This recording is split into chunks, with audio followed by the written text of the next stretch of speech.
यो हो बहसको साथमा कामना सेवा विकास बैंक, प्रगतिको आधार कामना सेवासँगको कारोबार। Registration open for +2 Science Management Humanities and Law, Lumbini College. म पनि आजै नेपाल टेलिकमको एन्टी फाइबर सेवा लिन्छु। नेपाल टेलिकम, राष्ट्रको सञ्चार।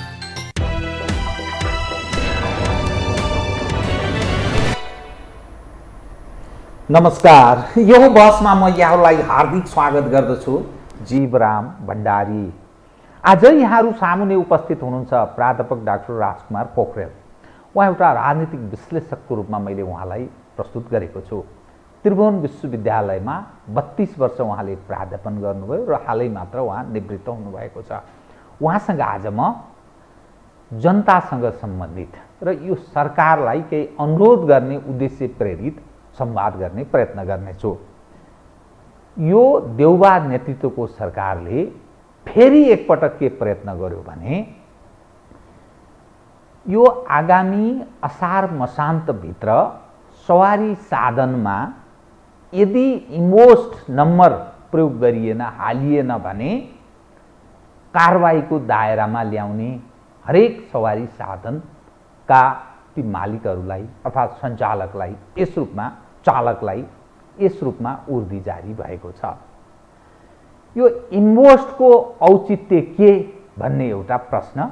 दोस्रो, जुन सरकारको जनशक्ति छ, साधन र स्रोत छ, प्रविधि छ, त्यस हिसाबले यो अन्तिम घडीमा आएर असार मसान्तभित्र हरेक सवारी साधन, यत्र लाखौं सवारी साधनलाई त्यो दर्ता गर्न सम्भव छ। यसको उद्देश्य के हुन सक्छ? बुझिए अनुसार शेरबहादुर देउबा नेतृत्वकै सरकारले पटक पटक यो इन्भोस्ट नम्बर प्रयोग गराउने प्रयत्न गर्यो र यो तेस्रो पटक हो। बुझिए अनुसार डेकाटुर भन्ने एउटा अमेरिकी संस्था छ, त्यसैले यो चिप्स वितरण गर्छ र सम्पूर्ण डाटा उसैले कलेक्सन गर्छ र उसले तत् प्रयोजनका लागि यो सबै काम गरिरहेको छ। त यसको दीर्घकालीन असर र नेपाली जनलाई के पीर पर्छ, मर्का पर्छ कि फाइदा हुन्छ, यो पनि एउटा विषय छ। र पटक पटक लोक कल्याणकारी राज्यको कल्पना गरिने, जनताको सरकार भनिने र जनताबाट निर्मित यस्ता सरकारहरू यस्ता काम किन गर्छन् भन्ने पनि प्रश्न छ। म आज उहाँसँग यही वरिपरि केन्द्रित रहेर यसदेखि बाहेक अरू विषयहरू पनि छन्, क्रमशः उठान गर्नेछु। सर्वप्रथम म उहाँलाई स्वागत गर्छु। सर, स्वागत छ। म कहाँ प्रस्तुत हुन चाहेँ, मैले कहाँबाट सुरु गर्न चाहेँ भने यो सरकारले, देउबा नेतृत्वको सरकारले, कम्युनिस्टहरू रहेको सरकार, काङ्ग्रेस र कम्युनिस्टको संयुक्त सरकारले यो सवारी साधनमा असार मसान्तभित्र हरेक सवारी साधनमा इन्भोस्ट नम्बर अर्थात् त्यो देवनागरी लिपिको जुन हाम्रा सवारी साधनका नम्बर प्लेट छन् त्यसलाई विस्थापित गरेर अङ्ग्रेजी त्यसलाई चाहिँ प्रवेश गराउने प्रयत्न गर्यो। बुझिए अनुसार तपाईँलाई मैले सूचनाको रूपमा र आम दर्शकले पनि बुझ्नुपर्छ भनेर प्रवाह गर्ने प्रयत्न गर्दैछु। अमेरिकी एउटा कुनै संस्था छ, कम्पनी छ, त्यसको नाम हो डेकाटुर। डेकाटुर। त्यसमा एकजना बङ्गलादेशी मुसलमान पनि संलग्न छन्, तर मूलत हो यो अमेरिकन र नेपाली शासकहरू त्यसमा प्रत्यक्ष संलग्न छन्। बुझेअनुसार कमिसनको पनि चक्कर छ भनिन्छ। त यो इन्भोस्ट नम्बर जसरी प्रयोग गर्न सवारी साधनमा प्रयोग गर्ने प्रयत्न हुँदैछ, धेरै पहिले पनि प्रयत्न भयो, कार्यान्वयनमा गएन। एकपटक अदालतले यो अनिवार्य छैन, यसलाई कार्यान्वयन जरुरी छैन पनि भन्यो। फेरि पटक पटक, फेरि अहिले तेस्रो पटक यो प्रयत्न भएको छ। मूलत यसको के प्रभाव, सकारात्मक वा नकारात्मक, के गर्न खोजिएको छ भन्ने तपाईँ कसरी बुझ्नुहुन्छ? म यहीँबाट सुरु गरेँ, कृपया। मैले यसलाई हेर्दाखेरि दुईटा अर्थ, एउटा भाषा, हाम्रो लिपिमाथिको आक्रमण, र दोस्रो भनेको यसभित्र हुने जासुसी संयन्त्र। दुईटा तरिकाबाट चाहिँ यसलाई युज गरिरहेको मैले पाएको सूचना कति सत्य हो त्यो सूचनाको आधारमा म भन्दैछु। म इतिहासको विद्यार्थी पनि हो। यो भाषा र लिपिमाथिको आक्रमण धेरै अगाडिदेखि हुँदै आएको। यहाँ केही समय अगाडि मैले राजीव मल्होत्राको चाहिँ एउटा ब्रेकिङ इन्डिया भन्ने चाहिँ एउटा किताब पनि मैले पढेको थिएँ। राजीव मल्होत्रा, हजुर। इन्डियामा पनि त्यसको चाहिँ त्यो उनीहरू इन्डियनहरू पनि के कुरामा चाहिँ सजग देखिन्छन् त्यो अर्थमा भनेदेखि इन्डियन विद्वानहरू पनि पश्चिमाहरूको अतिक्रमण हाम्रो संस्कृति र सभ्यतामाथि भयो भन्ने चाहिँ छ। अब हाम्रो भाषा र संस्कृति हामी नेपाली भाषा अहिले भन्छौँ नि, नेपाली भाषा र संस्कृतिमाथिको अतिक्रमण, यो नेपाली भाषा र संस्कृति कसरी आयो भनेर भन्दाखेरि वान्स अपन ए टाइम कुनै समयमा चाहिँ मध्ययुगमा चाहिँ मध्यकालीन समयमा हाम्रो पश्चिम नेपालमा खस स्टेट थियो, खस राज्य थियो। खस भनेको कुनै जातीय राज्य होइन। तिब्बततिरबाट आएका नागराजाले शासन गरे, पहिला नागराजा हुन् नि त्यसको शासन त। अब उनी खस अहिले चाहिँ छेत्री बाहुन हुन् कि होइन त्यो चाहिँ त्यसको विषयमा कुनै टुङ्गो छैन, तर पहिलो नागराजा हुन् खस राज्य स्थापना गर्ने, जहाँबाट खसको शब्द आयो। त्यो खस भनेको ठाउँको नाउँबाट आएको हो। त्यो जात सम्बन्धित हो भन्ने प्रमाणितकै आधार छैन। हाम्रो जुन चुच्चेनाक भनेर हामी भन्छौँ त्यो हामी आर्यन हौँ क्या, हामी आर्यन हौँ त्यसो अर्थमा। खस भनेर बुझ्नु भएन, खस भनेर बुझिँदैन, त्यसलाई बुझिँदैन।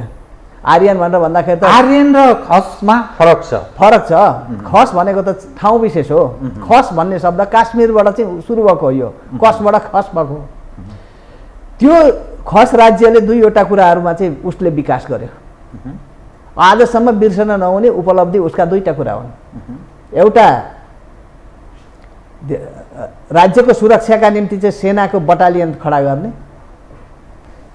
अर्को दोस्रो कुरो भनेको भाषाको एकरूपता। उसले भाषामा एकरूपता ल्यायो खसहरूले। जहाँ उसको बोल्यो, अब कुनै समयमा समुद्रगुप्तको प्रयाग प्रशस्ति इन्डियामा राखिएको उसमा नेपालको सिमाना भन्दाखेरि चाहिँ कामरूपादेखि कात्रीपुर भनेर लेखिया छ त्यहाँको त्यो अभिलेखमा। यो कति शताब्दी, कहिले? तेस्रो शताब्दीतिरको। के भनिदिनु भयो त्यो फेरि अहिले नयाँ पुस्ताले बुझ्नुपर्छ, खास गरी नेपाली उसमा भन्दाखेरि नेपालको सिमाना। त्यो त त्यतिखेर त कुनै बोर्डर यसको भौगोलिक सिमाना भनेर चाहिँ हामीले यसलाई बुझ्न भएन कि भाषाले हिसाबले बोलिने कुराहरूले त्यसको सिमाना निर्धारण गर्यो। त्यो कहाँसम्म पुगेको थियो? कामरूपादेखि कात्रीपुर। कामरूपादेखि आसाम हो कामरूपा। कात्रीपुर भनेको चाहिँ काश्मीर हो। काश्मीरदेखि आसामसम्म।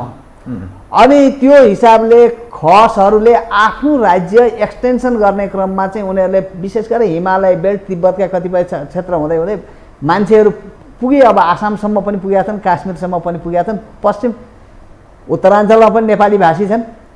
उता आसाम र चाहिँ दार्जिलिङ साइडमा पनि अब त्यो नेपाली भाषीहरू। दार्जिलिङ त कुनै समय हाम्रै थियो, कुनै समय हाम्रै थियो, पछिल्लो समय त्यति गौरवपूर्ण इतिहास छ। अनि त्यो उनीहरूले चाहिँ के गरे भनेर भन्दाखेरि देशभित्र बोलिने भाषा एउटै हुनुपर्छ। त्यसका टोनहरू फरक छन्, अलिकति फरक छन्, केही छन्, तर भाषा चाहिँ एउटै हुनुपर्छ। उनीहरूले त्यो सिर्जना गरे। अब यसलाई कसले पछ्यायो? उसले निर्माण गरेको सेनाको र उसले निर्माण गरेको भाषा। कसले पछ्यायो भनेर भन्दाखेरि पछि गोर्खाली राजा पृथ्वीनारायण शाहले अवलम्बन गरे। जब पृथ्वीनारायण शाहले राष्ट्रिय एकीकरणको अभियान सुरु गर्यो, खास गरेर चाहिँ राजनीतिक एकीकरण भन्छौँ हामीले त्यसलाई, भौगोलिक एकीकरण भन्छौँ, सुरु गरिसकेपछि पूर्वमा पृथ्वीनारायण शाह पश्चिम त आक्रमण गर्न गएको होइन, पूर्व हो। खास गरेर पृथ्वीनारायण शाह गोर्खाबाट बढेको पूर्व काठमाडौँ हुँदै पूर्व क्षेत्रमा टिस्टासम्म पुग्या हो भनेर भन्दाखेरि पूर्वतिर जाँदाखेरि विविध भाषा बोलिने भए पनि नेपाली भाषाको प्रचलन पहिल्यै भइसकेकोले हिँड्दाखेरि कहीँ पनि भाषागत समस्या परेन। अर्को भाषामा त आक्रमण गर्न गाह्रो हुन्छ नि त, त्यो सहज हो। किनभने ती सेना निर्माण पनि त्यो ढङ्गले गरेर लिएर गयो। अनि बटालियनको खडा, अब वास्तवमा अहिले पनि पृथ्वीनारायण शाहकै उसलाई चाहिँ लिएर चाहिँ नेपाली सेनाले आफ्नो जन्म दिवस चाहिँ मनाउँछ। भनेपछि पृथ्वीनारायण शाहले निर्माण गरेको। अब पृथ्वीनारायण शाहले भाषाको उसमा चाहिँ आयो, यसरी आइसकेपछि यो कसले बुझ्यो भनेर भन्दाखेरि शाहवंशीय राजाहरूमा पृथ्वीनारायण शाहदेखि पछाडि अरू कसैले बुझेन। त्यसको सम्पूर्ण कुराको रेकर्ड त कहाँ भनेर भन्दाखेरि दरबारमा मात्रै केन्द्रित हो। गोर्खा दरबारमा भयो, बसन्तपुर दरबारमा भयो, नारायण रेड्डी दरबारमा भयो। पछिल्ला चरणमा जब दिल्ली सम्झौता भयो 7 सालको उसमा, दिल्ली सम्झौता भइसके पछाडि इन्डियनहरूको हेराइ नेपालप्रतिको के हो भनेर बुझ्ने पहिलो व्यक्ति भनेको राजा महेन्द्र। किन भनेदेखि अब राजा महेन्द्रले दरबारभित्र बाबुराम आचार्य दरबारका डकुमेन्ट्सहरू लिएर चाहिँ इतिहास लेख्ने। बाबुराम आचार्यलाई त पदवी अब राजाले दिएपछि त पदवी भइहाल्यो इतिहास हिरोमणि। तर आँखा देख्नुहुन्थेन। जे भए पनि उहाँले पढ्नु भएपछि त पढिसकिसकेपछि यो सबै राजा महेन्द्रलाई त त्यसको बारेमा जानकारी गराएको हो नि त। हाम्रो इतिहास कसरी निर्माण भएछ, कसरी भएछ। राजा महेन्द्रले औपचारिक शिक्षा कहाँ लिएको हो र? तर तृष्ण होइन, त्यो चाहिँ अनि आइसकेपछि अब त्यस पछाडि हाम्रो भाषा चाहियो, हाम्रो संस्कृति चाहियो।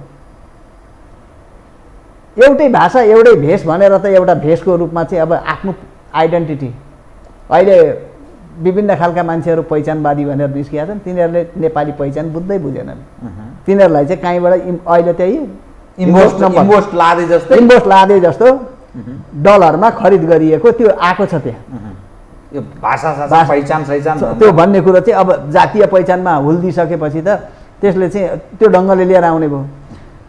अनि अब राजाले त्यो लिएर आयो। अब आयो त राजा महेन्द्रले चाहिँ त्यो भाषागत एकता, नेपाली भाषालाई वास्तवमा समृद्ध बनाउने काम त 2011 सालदेखि पछाडि नै भएको हो। त्योभन्दा अगाडि त धेरै जसो चाहिँ हिन्दी भाषा बोलिने। अब यो नेपाली भाषामा पनि अझ यो भाषासँग चाहिँ विज्ञ अझै पनि यसको विषयमा अरू कसैले भनिदिनु हो भनेदेखि त्यो राम्रो हुन्थ्यो। त मैले जाने अनुसार चाहिँ नेपाली भाषाको बिचमा पनि विवाद उठ्यो। लेख्ने शब्द अलङ्कार आदि इत्यादि यी कुराहरूमा बिचमा ठुलो डिबेट उठ्यो। अनि एक थरी मान्छेहरू त्यो पश्चिमाहरूको प्रभावलाई लिएर चाहिँ संशोधन गर्ने सुधार गर्ने पक्षमा उभिए। एक थरी मान्छेहरू होइन, हाम्रो पुरानो परम्परा प्रचलित भाषा जे छ त्यसैमा राख्ने, आफ्नोपन बचाउने कुरो गरे। हुँदाहुँदै अब त्यसलाई उ गर्ने कुरोमा सबैभन्दा ठुलो शक्ति एउटा प्रज्ञा प्रतिष्ठान, अर्को भनेको चाहिँ नेपाली भाषा केन्द्रीय विभाग छ कीर्ति युनिभर्सिटीको। यसको भूमिका कस्तो छ? अनि त्रिभुवन विश्वविद्यालय नेपाली केन्द्रीय विभागमा यो लामो विवाद परिसके पछाडि त्यो चाहिँ होइन पुरानै ठिक छ, भाषा यो संशोधनको नाउँमा अर्काको ऊ चाहिँ हामी जाँदैनौँ भन्ने ठाउँमा भइसकेपछि अहिले त्यो ट्याकलमा आयो। एक ढङ्ग उसमा आएको छ, एउटा आफ्नै उसमा बसिया छ। अब निर्माण गर्ने त त्यसले हो, तर त्यसमा त्यो प्रभाव परेन भनौँ न, पार्न खोजिएको थियो, परेन।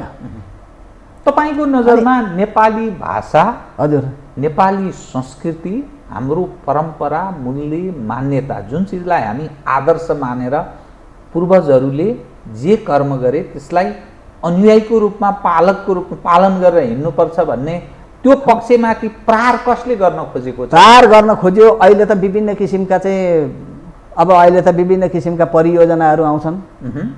हाम्रो नेपाली रुपैयाँ भन्दाखेरि विदेशी रुपैयाँ धेरै ठुलो छ। अनि त्यो विदेशी रुपैयाँको प्रलोभनमा परेर चाहिँ विभिन्न तरिकाबाट चाहिँ संशोधन गर्ने कुराहरू आइराखेका छन्। र अहिले यहाँले जुन क्वेसन सोध्नुभयो एम्बुसको आएको छ, यो भाषामाथिको आक्रमण हो एउटा। यो यही हो, भाषामाथिको आक्रमण हो। अब भाषामाथिको आक्रमण एउटा म यसै अर्थमा भन्दैछु। किन भनेदेखि बिचमा हेर्नु होला, जब भाषाको विवाद आयो, धर्म संस्कृतिमाथि विवाद आयो, त्यतिखेर पृथ्वीनारायण शाहका शालिग तोडिए, महेन्द्रका शालिगहरू तोडिए। अब हुँदाहुँदै अब त्यो चाहिँ अब बचाउने काम जसले गरियो, जहाँबाट सुरु भयो। अब मैले चाहिँ त्यो इतिहास हेर्दाखेरि चाहिँ इतिहास हेरेर आउँदाखेरि कुनै समय लाग्दै थियो यो राजाहरूले के गरे होला भनेर। जब त्यो इतिहास पढ्न थालेँ नि मैले, पढ्न थालिसके पछाडि होइन यो राम्रो काम त राम्रो गरेको छ यो त। किनभने आफ्नो देशको परिचय, म कुन देशको हुँ भन्ने कुरो आफैलाई थाहा छैन भनेदेखि त्यो त राम्रो भएन, देश कुन हो भन्ने कुरो। तपाईँ है अर्को तपाईँ हजुर वामपन्थ कम्युनिस्ट नेपालको कम्युनिस्ट मुभमेन्टमा तपाईँले पिएचडी गर्नुभयो हजुर होइन, कम्युनिस्ट आन्दोलनमा तपाईँले विद्यावारिधि गर्नुभयो। तपाईँ जस्तै आजभन्दा मैले 1.5-2 महिना अगाडि रामेश जो जनवादी गायक, जो गायक एकदम लोकप्रिय गायक, गीत गाउने, उहाँले तपाईँले भने जस्तै मैले बल्ल बल्ल राजा महेन्द्रलाई अहिले पो आएर मैले चिने जुन भन्नुभएको थियो, तपाईँ झन्नै त्यही ढङ्गले तपाईँ पेश हुँदै हुनुहुन्छ। कृपया हजुर। अनि यो चाहिँ के हो भन्दाखेरि अहिले जुन एम्बुसको कुरो यहाँले उठाउनु भएको छ, यो भाषामाथिको एउटा आक्रमण। अब एम्बुसभित्र अर्को छ। एम्बुस एउटै कम्पनीले जारी गर्ने, त्यहाँभित्र के छ के छैन अहिलेको आधुनिक युगमा। अब मैले सुनेको, मैले पाएको इन्फर्मेसनमा त्यसभित्र चाहिँ कुन गाडी कहाँ जान्छ, कता जाँदैछ, के गर्दैछ त्यसको रेकर्ड राख्ने, त्यसको एक ठाउँमा बसेर रेकर्ड राख्ने, एक ठाउँमा बसेर हेर्ने। त्यो संयन्त्र चाहिँ अहिले विश्वमा धेरै देशहरूले उ गरेका छन्। त्यस्तो अवस्थामा संसारको सबभन्दा शक्तिशाली, सबभन्दा ठुलो, सबभन्दा सम्पन्न मुलुक अमेरिकाले गर्दैन भन्ने कुरो छैन। किन भनेदेखि उसले त्यसको लागि पनि यो प्रयास गरिराखेको छ। किन भनेदेखि उसको हाम्रो नेपालसँगको कन्टेस्ट गरौँला, केही गरौँला भन्ने छ। प्रतिस्पर्धा नेपालसँग होइन, प्रतिस्पर्धा होइन, तर हाम्रो छिमेकमा चीन छ। चीन विरुद्ध अब उसले त चीन चाहिँ ठुलो दुश्मनकै रूपमा चाहिँ उसले चाहिँ लिएर आइसकेको छ, तर त्यो चाहिँ हाम्रो छिमेकमा छ। र नेपाललाई सकेसम्म नेपालको भूमि प्रयोग गरेर चीन विरुद्ध गतिविधि गराउनका निम्ति, अब त्यो त गाडी कहाँ जान्छ, के गर्छ, कसरी राख्छ, एक ठाउँबाट हेर्दाखेरि कुन गाडी कहाँ छ त उसले नम्बर राखेर रेकर्ड राखिसके पछाडि अहिले हुन्छ। जस्तो एक किसिमको यो जासुसी काम भयो। यो जासुसी कामका लागि पनि उसले हेर त अरू त नेपाली नम्बर राखेपछि त बुझ्दैन, त्यही राखिदिउँ न, त्यही नेपाली नम्बर राखेर बुझ्दैन, उसले पढ्नुपर्छ त्यसका लागि। अनि नेपाली नम्बर आजका दिनसम्म पनि नेपाली नम्बर वास्तवमा त्यसलाई चाहिँ सही ढङ्गले चाहिँ युज गर्न सकेन भने नेपाली नम्बर अहिले पनि गुगलले क्याच गर्न धेरै कुरामा सकिसकेका छैन। हाम्रो त हलम त काटे हुन्छ, काहीँ चाहिँ उगरे हुन्छ, काहीँ ह्रस्व हुन्छ, काहीँ दीर्घ हुन्छ। अनि यो कुराले गर्दाखेरि नेपाली नम्बर चाहिँ नेपाली नम्बर, नेपाली लिपि, संस्कृत लिपि अर्थात् देवनागरी लिपि यसलाई चाहिँ सकिसकेका छैन। त्यसैले गर्दाखेरि यसलाई नेपालीलाई हटाउन सक्यो भने यहाँबाट गरिने सम्पूर्ण व्यवहारहरूमा चाहिँ त्यसभित्र गाडीभित्र ट्याकल गर्ने एउटा कुरो चाहिँ अब मैले भन्नुपर्दाखेरि कुनै समयमा चाइनाले चाहिँ ग्लोबल टेन्डर गर्यो प्लेन चढ्नका निम्ति, राष्ट्रपति चढ्ने प्लेन चढ्नका निम्ति चाहिँ ग्लोबल टेन्डर गर्यो।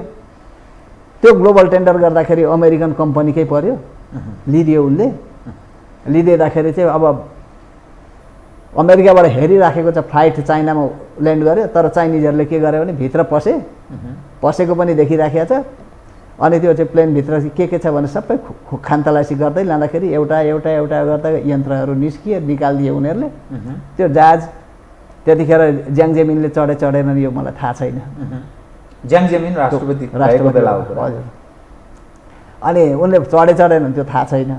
तर त्यसरी आउँदाखेरि त किनभने संयन्त्र हरेक ठाउँमा जासुसीको संयन्त्र। तर उसले अब पछि चाइनिजहरूलाई चाहिँ पत्रकारले सोधे तिमीहरूको दुई देशको बिचको सम्बन्धमा केही फरक छैन भन्दाखेरि होइन, उसले गर्ने जे बुझाएको थियो त्यो गर्यो, हामीले जे बुझाएको थियौँ त्यही गऱ्यौँ, हामीले त किन्ने काम हो किनिदिउँ।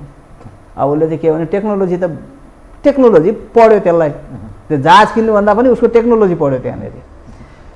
अब कतिपय हामीले सुनेका छौँ 1975मा 1975मा हङकङबाट छिरेको प्लेन चाइनामा खस्यो, कहाँनिर खस्यो थाहा छैन। 2005मा गएर त्यहाँ भएका मानिसहरूलाई चाहिँ सकुशल ल तिम्रो मान्छे चाहिँ नागरिकहरू चाहिँ अहिलेसम्म यहाँ चाहिँ कहाँ हो भन्ने कुरो भएन, ल लैजाऊ भनेर अमेरिकालाई फिर्ता दिएको पनि हामीले सुनेका छौँ नि। तिम्रो नागरिक जिम्मा दियौ 1975देखि लिएर 2005मा। यो जासुसी संयन्त्र 30 वर्षपछि यी जासुसी संयन्त्रहरू उसलाई हेर्नका निम्ति भनेर चाहिँ बारम्बार अमेरिकाले प्रयोग नगरेका होइनन्। अब त्यो ठाउँबाट भएन, हुँदै हाम्रो ठाउँबाट आउनु पर्यो। अब हाम्रा यो बिचमा आउँदाखेरि हाम्रो चाहिँ लिडरसिप, हाम्रो नेतृत्व। अब शेरबहादुरजीको कुरो गर्दाखेरि त शेरबहादुरजीको त विवाह चाहिँ आर्जुसँग गरायो कसले? प्रष्ट छ। जुलिया चाङबकले गराएको होइन, जो चाहिँ अमेरिकी राजदूत थिइन्।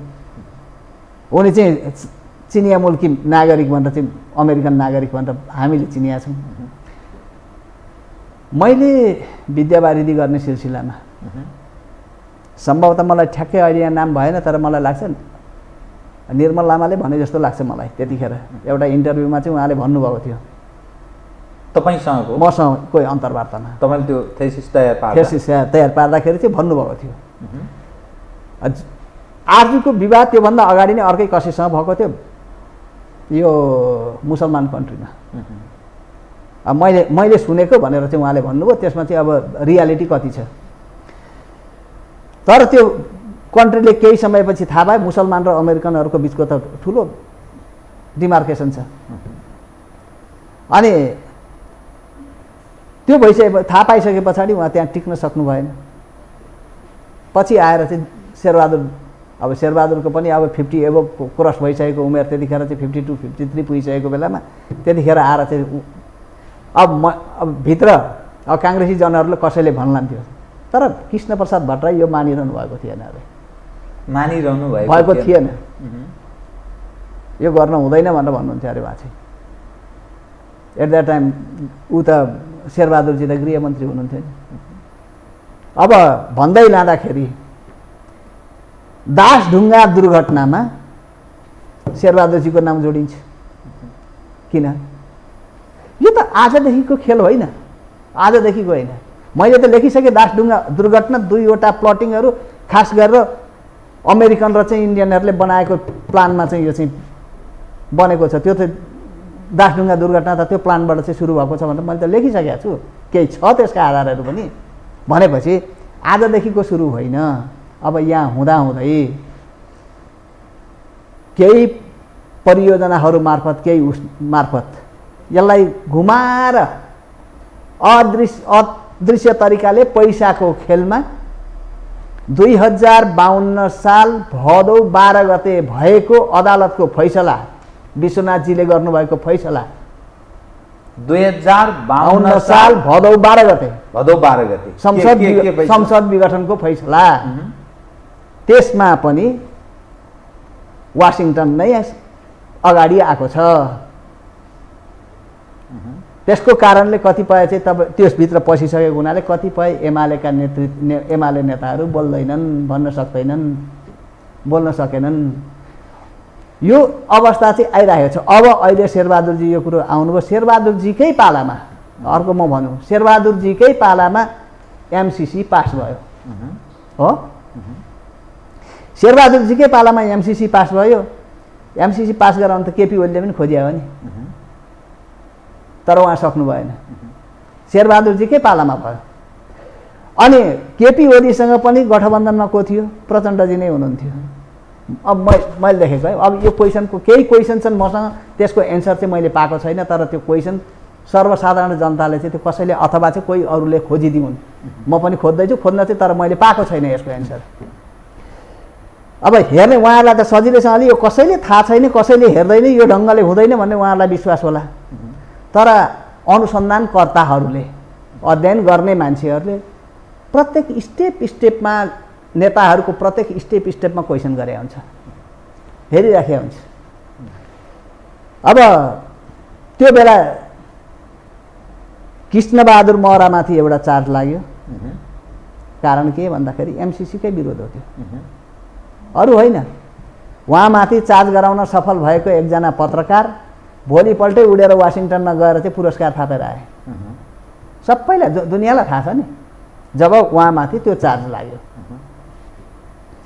अब त्यतिखेर पनि पार्टीको नेता, त्यो गठबन्धनको नेता प्रचण्ड नै हो, अहिले पनि प्रचण्ड नै हो। अब उहाँमाथि क्वेसन, त्यतिखेर कम्युनिस्टको सरकार थियो, कम्युनिस्टकै अब उसमा थियो। केपी ओलीले अगाडि सार्न खोज्दाखेरि सिधै संसदबाट लग्दाखेरि पनि हुन्थ्यो, केपी ओलीले संसदमा लैजानुपर्छ भनेर चाहिँ राखिदिएको हो। त्यो सिधै लान खोज्दाखेरि त्यतिखेर किन विरोध गरेर त्यो सरकार ढल्यो? त्यसको विरोध गर हेर्ने एउटा चाहिँ रिसर्चरको हिसाबले म यो क्वेसन गर्दैछु, त्यो सरकार किन ढल्यो? र अहिले पछि शेरबहादुरजीको पालामा चाहिँ ए हुँदैन भनेर विरोध गर्दा गर्दै पनि उहाँ सहज ढङ्गले पास भयो। पत्तै नपाइकन चाहिँ पास भयो। काहीँ उहाँको न पार्टीभित्र छलफल भयो, न डिबेट भयो, न केही भयो, उहाँले एक्लै लगेर चाहिँ हाल्नुभयो। एउटा क्वेसन उहाँको प्रश्नवाचक चिन्ह खोजको विषय भयो, यो खोजीको विषय भयो। रिसर्चरले किन भनेदेखि रिसर्चरहरूले यस्ता कुरा खोजी गर्नुपर्छ। एक अब यो गठबन्धनमा अर्को हुने भनेको चाहिँ हाम्रो माधव नेपालजी। माधव नेपालजीसँग चाहिँ अब एउटा ढङ्गले क्वेसन उठिरहेको छ। म चाहिँ कम्युनिस्ट आन्दोलनको अध्येता पनि हो एउटा चाहिँ, खास गरेर चाहिँ मैले पिएचडी गर्दैखेरि पनि एमालेको चाहिँ हिस्ट्रीमा मैले चाहिँ गरेँ हो। अब यतिखेर आएर मलाई उहाँमाथि एउटा क्वेसन गर्न मन लागेको छ, प्रश्न मलाई मन लागेको छ। जब एउटा मुभमेन्टको चाहिँ एउटा क्लाइमेक्स हुन्छ, एउटा टिपमा पुग्छ, यो टिपमा पुगेको बेलामा तपाईँको भूमिका विवादास्पद किन बन्छ? म यति हो एउटा क्वेसन। यो भूमिका तपाईँले एमसीसी बाहेक पहिले पनि उहाँको भूमिका त्यस्तो विवादास्पद छ? एउटा कुरा कहाँनिर आयो भनेर भन्दाखेरि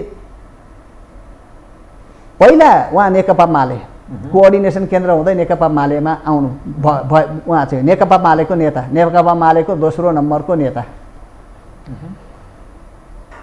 39 सालमा नेकपा मालेभित्र एउटा विवाद उठ्यो। सबभन्दा पहिलो विवाद भनेको शान्ति क्षेत्रको प्रस्तावको विरोध गर्ने। त्यसमा उहाँको सक्रिय भूमिका रहेको छ। शान्ति क्षेत्र प्रस्तावको विरोध गर्ने खारेज गराउने। त्यतिखेरसम्म के थियो भनेदेखि आलोचनात्मक समर्थन भनेर मालेले अगाडि सारेको थियो। आलोचनात्मक समर्थन भन्थ्यो। त्यसबाट चाहिँ आन्तरिक रूपमा नेपाली जनतामाथि दमन गर्ने पञ्चायती शैलीको चाहिँ त्यसको चाहिँ विरोध, शान्ति क्षेत्रको नाउँमा भयो भने त्यसको विरोध। तर अन्तर्राष्ट्रिय सम्बन्धको हिसाबले यो ठिक भन्ने थियो। अब यसको विरोध हुँदाहुँदै सिङ्गो पार्टीलाई प्रभावित गरेर थुप्रै कार्यकर्ताहरूलाई त्यहाँबाट चाहिँ म्यासेकर गरेको छ। माधवजीले नै माधवजीको भूमिका चाहिँ त्यसमा शान्ति क्षेत्रको प्रस्तावको विरोधको चाहिँ कसले लिएर, मैले त सिपीलाई सोधेको थिएँ यो त सबभन्दा पहिला विरोध कसले गर्यो भनेर भने। पहिला चाहिँ मलाई सम्झिन गाह्रो भयो भन्नुहुन्थ्यो। पछि उहाँका इन्टरभ्यूहरू हेर्दाखेरि माधव नेपाल विरुद्ध उहाँले केन्द्रित हुनुभयो। भनेपछि अब मैले सोध्नु पऱ्यो त म त त्यो बेलाको त त्यो उहाँहरूको भित्रको त मान्छे त होइन, त्यसै पनि त्यो डिसिसन गर्ने ठाउँको थाहा पाउने उसको त होइन, म त खालि खोजी गर्ने मात्रै हो। त्यो बेला किन ल्याउनु भयो?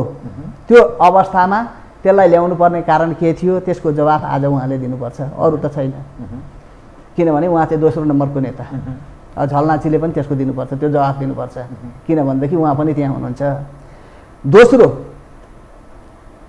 अब भदौ 12 गतेको फैसलालाई एक ढङ्गले लिएर गइसकेपछि उहाँ जब 56 सालको इलेक्सन हुने बेला थियो, 56 सालको इलेक्सनमा त्यतिखेर एमाले नफुटेको भएदेखि त सबभन्दा ठुलो पार्टीको हुन्थ्यो। फेरि पनि बहुमत त एमाले ल्याउने थियो मनमोहनको लिडरसिपमा। तर 54 सालमै पार्टी फुट्यो नेताको। त्यतिखेर माधवजी होइन, कसको इन्ट्रेस्टले पार्टी फुटाइयो? यसको जवाब नेपाली जनतालाई उहाँले दिनुपर्छ। दोस्रो, तेस्रो कुरो भनेको यो अहिले वामपन्थीहरूको जुन बेला सरकार थियो, त्यो सरकार 5 वर्ष चल्न दिएको भए के हुन्थ्यो? पार्टीको आउने महाधिवेशन चाहिँ 4-5 महिना पछाडि त महाधिवेशन आउँदै रहेछ। महाधिवेशन आउँदैसँग पर्खिया भए के हुन्थ्यो? उहाँले पुल्ठो लाउनु भयो कि प्रचण्डजीलाई चाहिँ यही बेला हो चाहिँ गरिहाल्नुपर्छ, ओलीलाई खेद्नुपर्छ भनेर चाहिँ पुल्ठो लाउनु। तर त्यो भित्र पार्टी कहाँ पुग्छ, के गर्छ होइन, उहाँलाई यस्तो बुद्धि कसले सिकाउँछ? यो बुद्धि कसले? अब यी क्वेसनहरू, यसको पछाडि के छ? यो क्वेसनहरू चाहिँ अब रिसर्चरहरूले, अनुसन्धानकर्ताहरूले यस विषयमा अध्ययन गर्नेहरूले त खोजिराखेको हुन्छ। अब उहाँहरूलाई सोध्यो भनेदेखि प्रश्न जवाब उसले दिनुहुन्छ, त्यसैले व्यक्तिलाई दिने नदिनेको कुरो आएन। तर यो सार्वजनिक रूपमा यहाँको टेलिभिजन मार्फत गएको हुनाले चाहिँ जनतालाई उहाँहरूले यी प्रश्नहरूको जवाब दिनुपर्छ। अब प्रचण्डजीलाई पनि मैले अघि सोधेँ, त्यतिखेर किन पास भएन र अर्को गयो? यो भाषा सम्बन्धी कुराहरूमा, संस्कृति सम्बन्धी कुराहरूमा, यो कुरो त माओवादी जनयुद्धको दौरानमा त थुप्रै कुराहरू यस्ता कुराहरू आएका छन् जुन अहिलेसम्म पनि डिबेटेबल छन्। यी कुराहरू उठ्दाखेरि यो चाहिँ हामीले गऱ्यौँ, यसको मूल्याङ्कन कहाँनिर गर्नुभयो र यसले के फाइदा दियो, के बेफाइदा दियो भनेर अहिलेसम्म मूल्याङ्कन छैन। त्यसैलाई चाहिँ हाम्रो उपलब्धि भनेर लिएर गइरहनु भएको छ। त्यो उपलब्धि हो कि त्यसले चाहिँ राष्ट्रलाई बिगार्दैछ? यदि बिगार्दै लगेको छ भने यसलाई फेरि रिभ्यालुएसन नगर्ने हो र यसलाई बिगार्दै लगेको छ भनेदेखि यसको पछाडिको नियत के हो? यसको पछाडिको नियत के हो? यो नियतको विषयमा जनतालाई जवाफ दिनुपर्छ। तपाईसँग नि म तपाईँ एउटा बुझकी मानिस छ कि हजुर, एउटा प्राध्यापक, विश्वविद्यालयमा 32 वर्ष तपाईँले प्राध्यापन गर्नुभयो, समाजलाई बुझ्नु भएको छ, विश्व अवस्थालाई बुझ्नुहुन्छ। एउटा जनताले पत्याएको यही एउटा देश छ र यिनीहरूका सारा यो शान शौकत खान पिन अनि यसो नमस्कार खान सब चिज उनीहरूलाई प्राप्त छ। त्यो यो देशमा जन्मेको नागरिकताधारी नेपाली नागरिकताधारी तपाईँले जुन अविश्वास गर्नुभयो नि, त्यो कुन अवस्थामा मानिस त्यति घातक रूपमा पेश हुन्छ? अब यो अविश्वसनीय। म यति भन्दै उहाँहरूसँगै मात्रै उहाँहरूकै विषयमा मात्रै होइन, जस्तो मेरो क्वेसन केपी ओलीको पनि छ, म यो भनेर चाहिँ म यसबाट सुरु गरौँला। उहाँले यसलाई यत्रो ठाउँमा आइसकेपछि आफ्नै क्लाइमेक्सलाई किन बचाउन सक्नु भएन, किन उ गर्न सक्नु भएन? ओलीजीले उहाँले एउटा कार्यक्रममा भन्नुभएको थियो, मदन भण्डारीको एउटा कार्यक्रममा चाहिँ दरबारका यस्ता घटनाहरू पनि भए तर यसको बारेमा कसैले लेखिदिएन भनेर भन्ने किसिमले भन्नुभएको थियो। लेख्न त मैले लेखेको छु हो कि, अब त्यो लेखेर के दरबारको हत्याकाण्डको विषयमा उहाँले कसैलाई सङ्केत गर्दै हुनुहुन्थ्यो, कसैलाई सङ्केत गर्दै हुनुहुन्थ्यो एउटा कार्यक्रममा एउटा बोल्दाखेरि। तपाईँले माधवजीको कुरा गर्दा त दरबार हत्याकाण्डमा त्यो छानबिन आयोगको सदस्य हुनेमा माधवजीले स्वयं प्रस्ताव गरेको, आफू बस्छु भनेको, पछि अन्तिम घडीमा फेरि त्यहाँबाट बाहिरिएको विषय त जोड्नु भएन? जोडेको छ होइन, त्यो जोडेको छु। अब त्यो पनि छ, त्यो त मैले किताबमा लेखिसकेको हुनाले गर्दाखेरि म यहाँ प्रस्तुत नगरे हो, किनभनेदेखि त्यो चाहिँ मैले लेखिसकेको छु। उहाँ चाहिँ प्रस्तुत हुनु भएन। अब त्यो के थियो भन्ने कुरो त आफ्नो ठाउँमा छ, त्यहाँ चाहिँ त्यो त मैले लेखिसकेको छु उसमा। तपाईँ भन्नुहोस् अगाडि बढ्नु। अब यसमा अब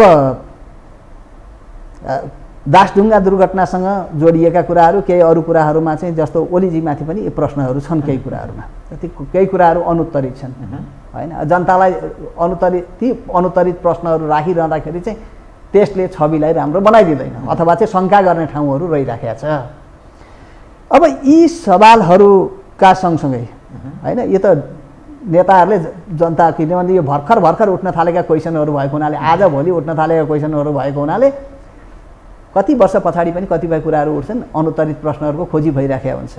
तर उहाँहरूले यी कुराहरूलाई चाहिँ जवाफ दिनुपर्छ भन्ने मेरो एउटा। दोस्रो कुरो, अहिले यहाँले भन्नुभएको थियो यो जनता छन्, देश छ र उनीहरूलाई यो सारा सुविधा, नत्र यिनका के हैसियत थियो र विगतमा त्यो प्राप्त छ, त त्यसका बावजुद पनि जनतालाई दुःख दिने, मुलुकमाथि गद्दारी गर्ने, हाम्रो परम्परा, मूल्य, मान्यता, भाषा, संस्कृति, पूर्वजहरूले स्थापित गरेका आदर्शलाई ध्वंस गर्ने कस्तो अवस्थामा त्यो मानिस त्यो कुकर्म गर्न तयार हुन्छ? के चिजले प्रेरित गर्छ?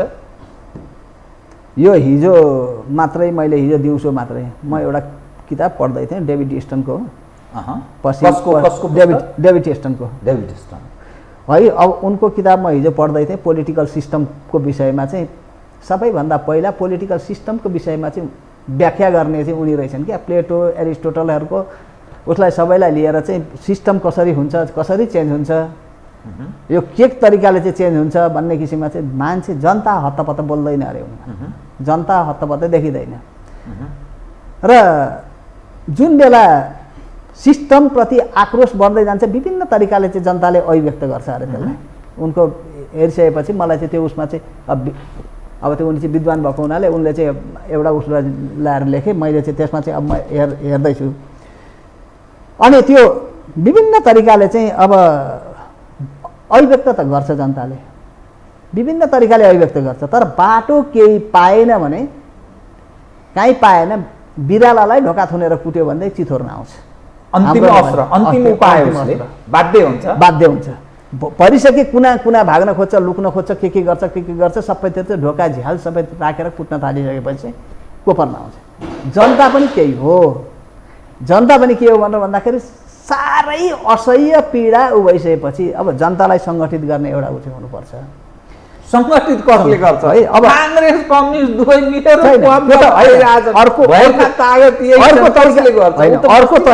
अर्को तरिकाबाट कहीँबाट चाहिँ त्यहाँ चाहिँ आफै बिस्तारै त्यो चाहिँ हुन्छ, सङ्गठित हुने उसमा पनि आउँछ। र जनताले के गर्छ अरे भनेर भन्दाखेरि सहनेसम्म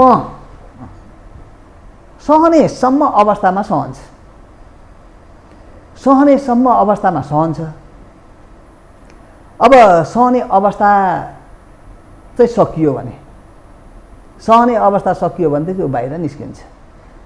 अब बिस्तारै म त के देख्दैछु भनेर भन्दाखेरि त्यो एउटा अब त्यसलाई जनतालाई लिएर हिँड्ने कुनै किसिमको त्यस्तो किसिमको चाहिँ लिडरसिप अथवा शक्ति नभएको हुनाले यो लिडरसिपहरू अहिले चाहिँ जनताको नाममा राज गरी खाइराखेका छन्। विकल्प मान्छेले भेटिरहेको छ, विकल्प भेटिराखेका छैन। अब त्यसको आधारमा भने विकल्प भेटिराखेको छैन। विकल्प भेट्दाखेरि चाहिँ त विकल्प चाहिँ खोजी भएको छ, विकल्प शक्तिको खोजी भएको छ।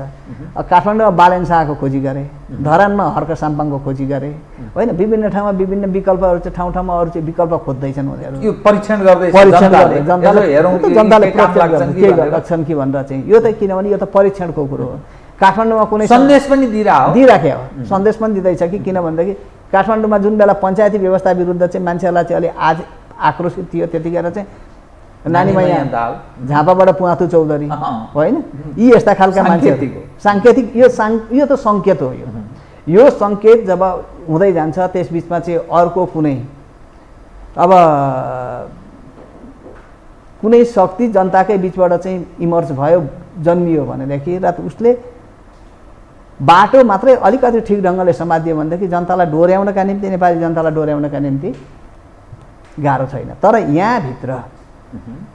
तर यहाँभित्रको सुधार हामीले देश बचाउनु पर्छ, राष्ट्र बचाउनु पर्छ, हामीले भाषा हाम्रो बचाउनु पर्यो, संस्कृति बचाउनु पर्यो, हाम्रो सभ्यता बचाउनु पर्यो, हाम्रो पहिचान बचाउनु पर्यो भनेदेखि यो 7 सालको परिवर्तनले पनि काम लाग्दैन, 17 सालको आफ्नो ठाउँमा गयो, 46ले पनि काम लाग्दैन, 62-63 पनि काम लाग्दैन। हाम्रो प्रत्येक ब्युरोक्रेसीदेखि लिएर सबै कुराहरूलाई चेन्ज गर्नुपर्छ। सबै ठाउँमा चाहिँ विदेशीहरूले चाहिँ बगाइसकेका छन् खेल हो, कहाँ छ चोखो, भित्र प्रवेश गरेका छन्। यो पछिल्लो चरणमा हेरौँ न, धेरै कुरो नगरौँ। सुशीला कार्कीको विरुद्धमा पनि महाअभियोग लागेको थियो, चोलेन्द्रको विरुद्धमा पनि लाग्यो। सुशीला कार्कीको विरुद्धको महाअभियोग धेरै टिकेन, चोलेन्द्रको आजसम्म लिङ्गरी पेन्डिङमा छ है। अब हामीले सुन्नमा आएअनुसार चोलेन्द्र पश्चिमा कम्पनीसँग एट्याचमेन्ट भएनन्, उनी अलिक भएनन्, इन्टरनल मात्रै भयो उनको चाहिँ पश्चिम। अब त्यहाँभित्र एउटा प्रोजेक्ट छ, परियोजना छ त्यहाँभित्र, त्यसले गर्दाखेरि चाहिँ त्यो अब पुरा अदालतभित्रको परियोजना पश्चिमाहरूको अनि बिगार्नुपर्छ, देश बिगार्नुपर्छ, यसलाई भत्काउनुपर्छ भनेर भन्दाखेरि दुईवटा कुरामाथि एट्याक गर्नु अरे। त्यहाँको एउटा शिक्षाको, एउटा संस्कृतिको, यी दुईवटा कुरामाथि चाहिँ आक्रमण गरिसके पछाडि त्यो रहँदैन, शिक्षा देश रहँदैन, आइडेन्टिटी रहँदैन, मानिसको मनस्थिति पनि ठिक, आइडेन्टिटी पनि त्यो किन भनेदेखि शिक्षा बलियो भयो, व्यवस्थित भयो, सुधार उसमा चाहिँ क्या अरे त्यसले चाहिँ एउटा चाहिँ विधि र प्रक्रियामा चल्न सक्यो भनेदेखि त्यसले चाहिँ मान्छेलाई चाहिँ कन्भिन्स गर्दै लान्छ, मान्छेहरूलाई चाहिँ ऊर्जाशील दिँदै जान्छ। पहिलाको भन्दा त अलिकति प्रगति भएको छ। अहिले मान्छे पहिला धेरै पार्टीसँग चाहिँ आबद्ध भएको मान्छेहरू, पार्टी भनेर मान्छेहरू अहिले चाहिँ यङ जेनेरेसन अहिले चाहिँ पार्टीबाट चाहिँ बाहिर छ। उनीहरू चाहिँ इस्युमा समर्थन गर्छ, कसैलाई गऱ्यो भने पनि इस्युमा, घटना उसमा चाहिँ आधारमा चाहिँ समर्थन गर्छ। कार्यकर्ताको रूपमा हिँड्नेहरूको सङ्ख्या अब छैन, त्यो छैन। किनभने अरू धेरै जनमत त यहाँ गरी खान नपाएर विदेशतिर लागेको छ। अब अलिक शारीरिक तन्दुरुस्ती भएको अरब, साउदी अरबतिर गएको छ, अलिकति मेन्टल भएको मान्छेहरू चाहिँ युरोप अमेरिकातिरै लागेको छ। अनि यसलाई त्यतातिर डाइभर्ट गर्न सक्यो भने त यहाँ त मेन पावर त के भने यो मिडल साइजको र तल्लो साइजका मान्छेहरू, बुढापाकाहरू मात्रै भएपछि यो देश एउटा कुरो रहने भएन। अब हाम्रो युनिभर्सिटीहरूमा चाहिँ वर्षौँसम्म चाहिँ ताला लाग्छ, हाम्रो सरकार कानामा तेल हालेर बसेको छ, उसको पार्टीका कार्यकर्ताले ताला लगाइदिए भनेर चाहिँ ढुक्क भएर बसेको छ। प्रसङ्ग एउटा के भन्थ्यो, त्यो चाहिँ शिक्षा बिगार्ने हो। म एउटा भनौँ, त्यो बेला चाहिँ कल्याण श्रेष्ठ सायद उहाँ चाहिँ सर्वोच्च अदालतको सम्माननीय प्रधान न्यायाधीश हुनुहुन्थ्यो।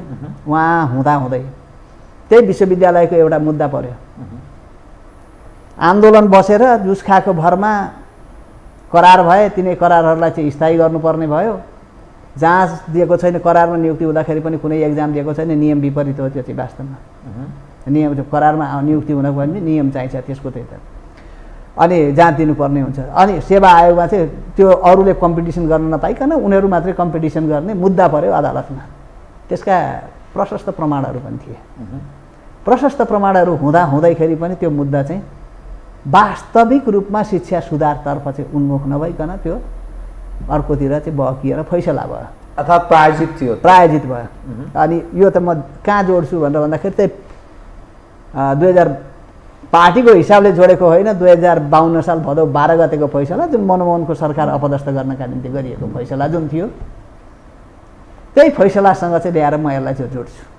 किनभनेदेखि यसलाई खेलाउने, यसलाई खेल्ने त्यो एक्सटर्नल डिजाइनहरू पनि छन् त्यहाँभित्र। त इन्टरनल तागत हाम्रो पिलन्दरै भएछ, इन्टरनल होइन, कमजोर भयो त बाह्य तागत प्रिभेल गर्यो हाम्रो समाजमा, त्यो शक्ति बलवान हुँदै आएको छ। अनि त्यो चाहिँ कर्मचारी तन्त्रभित्र छ। अहिले हामी अफिसहरू मन्त्रालयका प्रत्येक कर्मचारी तिनीहरू कहाँबाट पढेर आए? पढेर आउने त यही हो नि त। उनीहरू विश्वविद्यालय भनिसके पछाडि उनीहरू नाम सुन्न चाहँदैन। कसले सिकायो त्यसलाई? यो हाम्रो यो चाहिँ सुधार गर्नुपर्छ, यो छैन। ब्युरोक्रेसीभन्दा ठुलो केही होइन भन्छन्। त्यो चाहिँ त्यो स्थिति छ। किनभनेदेखि उनीहरूसँगको इन्टरेक्सनहरूमा प्रायः जसो त्यो भेटिन्छ। त सबै जान्ने चाहिँ हामी मात्रै हौँ भनेर भन्छन्। त्यो जान्ने हामी मात्रै हौँ भनेर किन भनेर भन्छन् भनेर भन्दाखेरि त्यहाँ जाने मन्त्रीहरू, जाने मन्त्री भनेर त पार्टीभित्रैबाट जान्छन्, राजनीतिक नेताहरू नै जान्छन्। तर उनीहरूको एडभाइजर उनीहरूसँग राख्ने के भने, राख्ने भनेको पार्टीका झोले छन्, झोले कार्यकर्ता। अहिले झोले भन्ने शब्द बाहिर बजारमा चर्चा छ। अनि त्यो छ किनभनेदेखि अरूसँग अलिकति नलेज भएको, अलिकति ज्ञान भएको, अलिकति सिप भएको मान्छेसँग अलिकति स्टडी गर्ने, अध्ययन गर्ने मान्छे जुन छ नि, त्यो अध्ययन गर्ने मान्छेले त यो त गर्न हुँदैन भन्छ भनेदेखि त्यो चाहिँ फेरि इच्छा लागेको कुरो गर्न हुँदैन भनेदेखि चाहिँ प्राज्ञिक टिक्न सक्ने स्थिति, इन्डिपेन्डेन्ट प्राज्ञिक, स्वतन्त्र प्राज्ञिक अथवा चाहिँ वास्तविक रूपमा पेसागत प्राज्ञिक हो कि आफ्नो विज्ञताको हिसाबले चाहिँ गरिखाउँ भन्ने प्राज्ञिक चाहिँ टिक्न सक्ने अवस्थामा छैन। काहीँ न काहीँ कसै न कसैसित झुन्डिनुपर्ने स्थिति बनिराखेको हुन्छ। मलाई बडा खुसी किन लाग्यो भने तपाईँ जस्ता मानिसहरू पनि यो देशमा प्राध्यापक हुनुहुँदो रहेछ, जो आफ्नो ब्रह्मले भन्छ, आफ्नो जे देख्यो, चक्षुले जे देख्यो, जे विवेक बोल्ने तपाईँहरू जस्तो हुनुहुँदो रहेछ। त्यो नभएपछि अनि अब यो गरौँ न, यसो गरौँ न त भनेर भन्दाखेरि यसरी लैजाउँ, यसरी हो भनेर भन्दाखेरि के चाहिँ लिडरसिपले त्यो अब अहिले त कस्तो छ भन्नुहुन्छ भने पोलिटिकल लिडरसिप आलोचना सुन्नै चाहँदैन। लोकतान्त्रिक हो भन्छन् नि। अनि लोकतान्त्रिक कसरी हुन्छ? प्रजातान्त्रिक पनि होइन, लोकतान्त्रिक हो भन्छन्। अब रिसर्चरले के गर्छ भन्नुहुन्छ भने ऊ यो कागज यहाँले तयार गर्नुभयो नि, यो कागज म कहाँ आयो मैले देखिराखेको छु नि। यो कागज रिसर्चरले त के गर्छ भने यही कागज हेर्नु पऱ्यो भने दुई तरिकाले हेर्छ उसले। एउटा हामी भन्छौँ इन्टरनल क्रिटिसिजम, अर्को एक्सटर्नल क्रिटिसिजम। यो कागज आउने बित्तिकै पत्याइहालिँदैन। किन पत्याइँदैन भनेर भन्दाखेरि यो कागज अथेन्टिक छ कि छैन, पहिलो एक ढङ्गले हेऱ्यो। यो कागजमा अर्को कुरो हेर्ने भनेको यो कागजमा लेखिएको सत्य छ कि छैन। तर हाम्रो लिडरसिपले यसरी हेरिदिने, यसरी उ गरिदिने, यसरी राय सल्लाह मागिदिने। अरू देशमा प्रत्येक ठाउँमा प्रत्येक लिडरसिपसँग रहन्छ त्यो। तपाईँसँग म 3-4वटा कुरा कार्यक्रम अन्त्यतिर जान लागेँ कि म जब तपाईँले भन्नुभए चाहिँ प्राज्ञिक क्षेत्रमा काम गर्ने मानिसहरू सब बिकाउ छन्, विश्वविद्यालयहरूको यो हविगत छ, प्रशासनमा त्यस्तै तत्त्व हावी भइसक्यो, राजनीतिक वृत्त यस्तो छ, सुरक्षा संयन्त्रको अब कुरै गर्नु परेन, अनि सारा जकडिसक्यो, पकडमा अर्को खाले शक्तिले पकड जमाइसक्यो। अनि यहाँ सम्भव छ त परिवर्तन? तपाईँले भने जस्तो परिवर्तन चाहिँ एउटा कुरामा उ गर्ने हो भने परिवर्तन सबै जनताको मनमस्तिष्कमा, जनतामा सबै चाहे त्यो ऊ त्यहाँ अस्ट्रेलिया बसेर पढ्दैछन् नि, तिनीहरू पनि परिवर्तन भए म यही देश आउँछु भन्छन्। अमेरिकामा बसेर जो पढ्दैछन् उनीहरू पनि कोही गर्ने छ भनेदेखि थोरै कोही होला, त्यहाँको चाहिँ कसैले पर्खर हेर माछन्, फर्केर हेर, त्यो त पर्खर हेर त छ नि त। यदि यो मुलुकले विकास गर्ने हो, टेउको गर्ने हो, अर्को गर्ने हो भनेदेखि उनीहरूलाई पनि त्यो टाढा गएर बस्न उनीहरूलाई पनि रहर छैन, अर्को देशको नागरिक हुन उनीहरूलाई पनि रहर छैन। त्यो किनभने कुनै कुराहरूमा कहिलेकाहीँ चाहिँ हामी केही कुराहरूको स्याम्पलिङ लिन्छौँ, केही कुराहरूको चाहिँ अब्जर्भेसन गर्छौँ, गर्दाखेरि त्यो भेटिन्छ। साउदी अरब र रियादमा गएर चाहिँ जो चाहिँ पसिना बगाइराखेको छ तिनीहरूलाई चाहिँ यहाँ चाहिँ हुने स्थिति, यहाँका चाहिँ आफ्ना बारी बाँझा राखेर चाहिँ अनुकूल परिस्थिति, अनुकूल पोलिसी बनाउने हो भनेदेखि उनीहरूलाई पनि त्यहाँ गएर काम गर्ने छैन। त्यहाँ गरेको कामले चाहिँ यदि त्यति नै आम्दानी अथवा चाहिँ त्योभन्दा केही थोरै आम्दानी मात्रै पनि यहाँ हुने हो भनेदेखि उसले छोडेर जाँदैन। हाम्रो त के भनेदेखि लगानी, हाम्रो लगानी गर्ने हाम्रो जुन इनर्जेटिक जीवन हो, खास गरेर त युथहरूको हुन्छ इनर्जेटिक भने त त्यो चाहिँ बाहिर पलायन भइसकेपछि। यो त कस्तो भयो भनेर भन्दाखेरि पहिला बाहिर जाँदैन थियो, यहाँ ठुल्ठुला आन्दोलन भए, जब बाहिर जान थाल्यो नि, बाहिर जानेपछि यहाँ त आन्दोलन पनि नहुने भयो। अनि यो त सबै अर्काको ल्याएर चाहिँ यसो टालिदिएको छ, टुलिदिएको छ, अनि खान सजिलो, यहाँको ब्युरोक्रेसीलाई पनि खान सजिलो त्यसै गरी भएको छ। राष्ट्र के हो भन्ने कुरामा राष्ट्र न चाहिँ परराष्ट्र, अब मैले भर्खर सुन्दैछु परराष्ट्र मन्त्रालयको सचिव, मैले बाहिरबाट सुनेको, उहाँसँग भेट छैन मेरो। परराष्ट्र मन्त्रालयको सचिवकोमा चाहिँ एउटा प्रोग्रामको चाहिँ उसमा गयो अरे भर्खर हिजो अस्ति, यो परियोजना पनि लन्च गर्नु पर्ला भनेर चाहिँ भनेको थियो। अनि के भन्नुभयो अरे यो परियोजना लन्च गर्नु हुँदैन। किन हुँदैन भने त यहाँभित्र बिआरआई छ भनेर। त्यो एग्रिमेन्ट कसले गरे? अनि त्यो बिआरआई गर्ने जसले गरेको हो, त्यो गर्ने पनि त अहिले त सत्तामै हुनुहुन्छ त त्यो गर्न हुँदैन, उहाँ किन रोक्न सक्नुहुन्न? क्रीडा स्थल भइरहेछ, आन्तरिक मान्छेहरू नै यहाँ भिडिरहेछन् उसका लागि र अर्कोको लागि। यसै हाम्रो देश यीभित्र अनि यिनीलाई खेलाएर यसैभित्र चाहिँ को ल्याउने को नलाने, यसैभित्र खेला। त्यसैले मैले अघि भने नि यो भित्रको त पोलिटिकल सिस्टमको चेन्ज मात्रै यो चाहिँ नथिङ हो। चान्चु नै परिवर्तनले अब हुँदैन, काया पलट, यो त क्रान्ति हुन्छ। अब भन्यो भनेदेखि चाहिँ फेरि मलाई चाहिँ अब पहिलाको उसको यो ट्रेडिसनल कम्युनिस्ट भयो कि भनेर भन्ला, मलाई यतिखेर चाहिँ माओ सेतुङको एउटा शब्दको एउटा उसको चाहिँ याद भइराखेको छ मलाई। अन्ना लुइस स्ट्रङ अमेरिकन पत्रकार, माओ सेतुङसँग चाहिँ गएर चाहिँ उनले प्रश्न गरिन्। के नाम भन्नु? अन्ना लुइस स्ट्रङ है। उनले माओ सेतुङलाई गएर प्रश्न गरिन्, अमेरिकाले यस्तो गर्दैछ, अमेरिकाले गर्दाखेरि चाहिँ तिम्रो उसलाई चाहिँ असर गर्दैन, उसले छेकबार लाउँदाखेरि चाहिँ तिमी उ गर्दैन, अलिकति हच्किँदैन भन्दाखेरि उनले के भनेर जवाब दियो भनेदेखि साम्राज्यवाद भनेको कागजी बाघ हो, देखाउने डरलाग्दो ठुलो बाघ हो यो, यसले सकेसम्म चाहिँ गर्छ, सबैलाई उ गर्छ, मान्छे डरायो भनेदेखि सबै थोक हुन्छ, तर वास्तविक देशको शक्ति भनेको जनता हो। अब चाइना टिकेको आज त्यही जनताकै बलले टिकेको छ। अनि त्यो वास्तविक शक्ति भनेको जनता हो। यदि साँच्चै जनताले यो कुरो बुझ्ने हो, ढिलो छिटो कोही बेला यदि देश रहिरह्यो भने। किन तपाईँ एकदम उसमा कुरा गर्नुभयो, किन देशमाथि त्यति सङ्कट? देशमाथि सङ्कट छ अहिले चाहिँ, देशमाथि सङ्कट छ। जस्तो जो देशलाई माया गर्छ नि, जो देशलाई माया गर्छ, यो भयो राम्रो भएदेखि चाहिँ गरौँला, केही गरौँला भन्छ, अब जिन्दगी बिग्रिने, जिन्दगी डुब्ने स्थितिमा सँगै कोही बस्दैन, त्यो मान्छे बाहिर छ, त्यो मान्छे पलायन छ, एकदम रुई उसले चाहिँ भिसा लिनु परेको छ। अनि यहाँभित्र शासनमा जो बसेका छन्, सत्तामा जो बसेका छन्, यो म चाहिँ यो चाहिँ पोलिटिसियनलाई मात्रै म भन्दिनँ, पोलिटिसियनलाई बिगार्ने पनि यहाँको ब्युरोक्रेसी मूल त यहाँको ब्युरोक्रेसी चलाउने एउटा पनि इमान्दार छैन, यो राखेको छ। त सबैको मिलीभगतमा हामी समस्यामा छौँ। हामी जस्तो मान्छेहरू चाहिँ समस्यामा छौँ, हामीलाई चिन्ता छ देशको। अब बरु भनिएला आधी पेट खाएर भए पनि कम्ती चाहिँ देश चाहिँ बाँचोस् भनेर भनिएला, र त्यो भन्ने ठाउँमा पनि हामी कमजोर हुँदैछौँ। अब म तपाईँसँग कार्यक्रमको ठिक अन्तमा एक मात्रै विषय, अहिले इन्भोस्ट नम्बर अनिवार्य गरियो, केही समय अगाडि फेरि अर्को एउटा लादिएको छ, त्यो के भने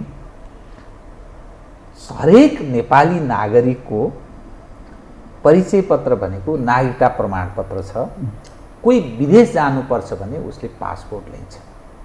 तर अब अनि चुनावमा मतदानमा सहभागी हुनका लागि त्यो मतदाता परिचय पत्र पनि मानिसको छ। हरेक मतदाताको हुन जरुरी छ या नेपाली नागरिकता प्रमाणपत्र भएका मानिसले त्यो प्राप्त गर्दछन्। अर्को राष्ट्रिय परिचय पत्र अनिवार्य भन्यो, राष्ट्रिय परिचय पत्र नबनाए पासपोर्ट लिन नपाइने, त्यहाँ मारामार छ। यो सरकारसँग न जनशक्ति छ न त्यो खालको साधन र स्रोत छ। मानिसका त्यो जनताका छोराछोरी दुःख पाएका छन्, मारामार गरेका छन्, तपाईँ हरेक दिन देख्न सक्नुहुन्छ। अब इम्बोस्टको त्यसै गरी लादियो। यो एकपछि अर्को जुन यो सरकार यो गतिविधि गरिरहेको छ, पीडकको रूपमा जुन पेश भएको देखिन्छ, यो सबै घटनाक्रम हेर्दाखेरि जनताले के यसलाई अवज्ञा गर्नुपर्छ भन्ने तपाईँको भनाइ हो? जनताले अवज्ञा गर्नुपर्छ। एउटा कुरो चाहिँ के छ भन्दाखेरि नागरिक अब राष्ट्रिय परिचय पत्र भनेको छ नि, राष्ट्रिय परिचय पत्रको कुरो आउँदाखेरि संविधानको धारा पल्टाएर हेर्दा कुनै धारामा राष्ट्रिय परिचय पत्रको छैन, चिन्दैन संविधानले चिन्दैन। तर मूल कुरो त देशको सबभन्दा मूल कानुन हो। नागरिकता लिनका निम्ति विभिन्न प्रावधानहरू छन्, हो कि? नागरिकता लिनका निम्ति विभिन्न प्रावधानहरू छन्। त्यो प्रावधानहरू अनुसार चाहिँ नागरिकता लिइन्छ। नागरिकताको आफ्नो ठाउँ छ। नागरिकता लिइसके पछाडि चाहिँ नागरिकता पार गरिसकेपछि अब अहिले त के छ भन्दाखेरि पासपोर्ट लिनु पर्यो भने पनि राष्ट्रिय परिचय पत्र चाहियो। नागरिकता पहिलो कुरो बुझाउन सक्नु पर्यो। नागरिकता र राष्ट्रिय परिचय पत्र लिइसकेपछि त्यसको बेनिफिट के? म के रासन कार्ड पाउँछु त्यसबाट? हाम्रो मुलुकमा त्यो छ। राष्ट्रिय परिचय पत्र लिइसकेपछि मैले खाद्यान्नमा सहजता पाउनु पर्यो अथवा चाहिँ सस्तो पाउनु पर्यो। ग्यास अरूको भन्दाखेरि चाहिँ म घर आएपछि प्रयोजनका लागि प्रयोग गर्छु भने म सस्तो पाउनु पर्यो। राष्ट्रिय परिचय पत्रले यसले के पेसा अवलम्बन गर्छ, के गर्छ, कसो गर्छ, त्यो समेत राखेर चाहिँ त्यसलाई चाहिँ संविधानमा पो व्यवस्था गर्नु पर्यो त। त्यसलाई त्यो सुविधा सहित विवादास्पद काम किन गर्छ? यो पीडक जस्तो अब देखिन्छ, जनतासँग पैसा उठाउने देखिन्छ, मानिस मारामार गरेर बिचरा त्यो मान्छेलाई गरिब दिन दुखी मान्छेलाई अन्यत्र मोड्ने, मान्छेलाई एउटा कुरो चाहिँ डाइभर्ट गरिदिने, दिमागमा हर कुरा आउँछ डाइभर्ट गरिदिने। यदि यतातिर लागेन भनेदेखि उठिराखेको हुन्छ। अब अर्को कुरो चाहिँ त त्यो पाउनका निम्ति चाहिँ अब मान्छे दौडिराखेको हुन्छ। समय त त्यता खेर भयो नि त, कन्ज्युम त्यतातिर भयो समय। अनि मान्छेले गरी खाने कसरी हो त्यो? एउटा समय त त्यो त छैन। अर्को कुरो, दोस्रो कुरो चाहिँ अब संविधानलाई बेकुफ बनाउने पनि हो। यो एउटा संविधानलाई बेकुफ बनाउने हो।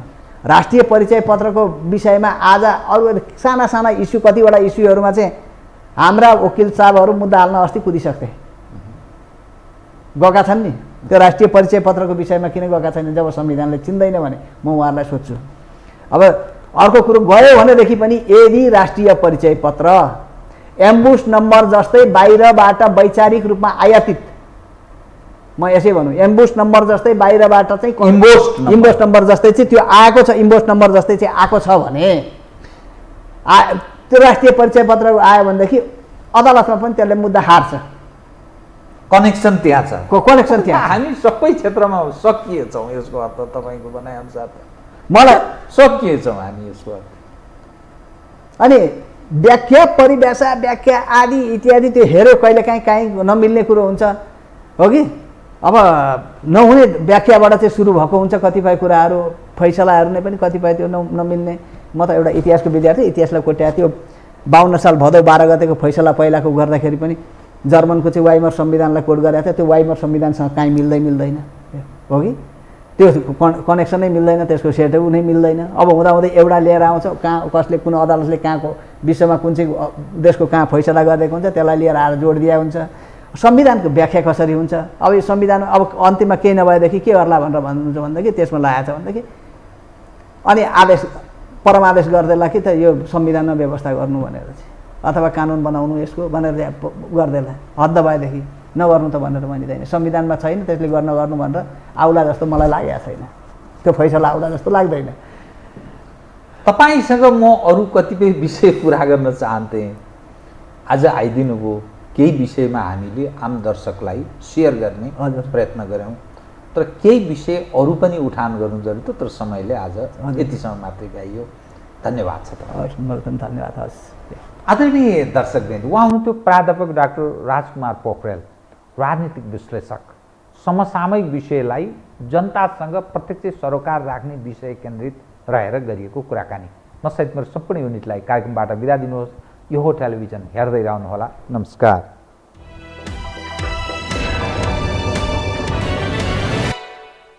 यो हो बहसको साथमा कामना सेवा विकास बैंक, प्रगतिको आधार कामना सेवासँगको कारोबार। Registration open for +2 Science Management Humanities and Law, Lumbini College. म पनि आजै नेपाल टेलिकमको एन्टी फाइबर सेवा लिन्छु। नेपाल टेलिकम, राष्ट्रको सञ्चार।